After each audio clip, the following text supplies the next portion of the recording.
Ano yung opening? Speaker of? Odi po ng Oday. Ano ito, Jedi? Ano ba? Kumain kayo ng foods high in fats. Like lechon kawali, samgyeopsal. Kumain kayo ng chicken joy, fried chicken. Dumami ang fats sa duodenum. Look at me. Pag dumami ang fats sa duodenum, listen ha, hindi ko na ulitin ito.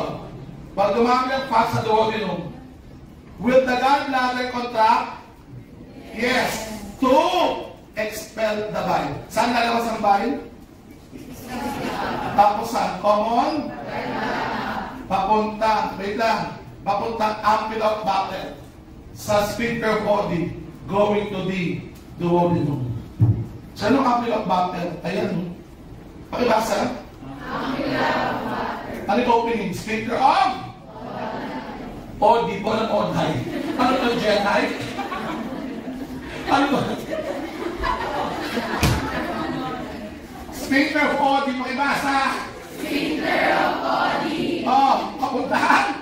Duodenum. Bakit? To digest the fats. Dudulugin yung fats. Ano ba ang purpose ng bile? Does it emulsify fats? Yes. Does it digest fat? Yes. It breaks the fats. Dudulugin niya. Pag dinulog na ang fats, pagpunta sa colon, sa intestine, it will give color to your urine and stool. Anong normal color ng urine? Yellowish. Na stool? Brown. Ano ba? Dark yellow. Let me guess. Last! Wait lang. Yan ang normal. Bakit kailangan madulog ang fats ng bile? In order to promote absorption of vitamins added. A, dog, E, and K. Mga magamit na katawan.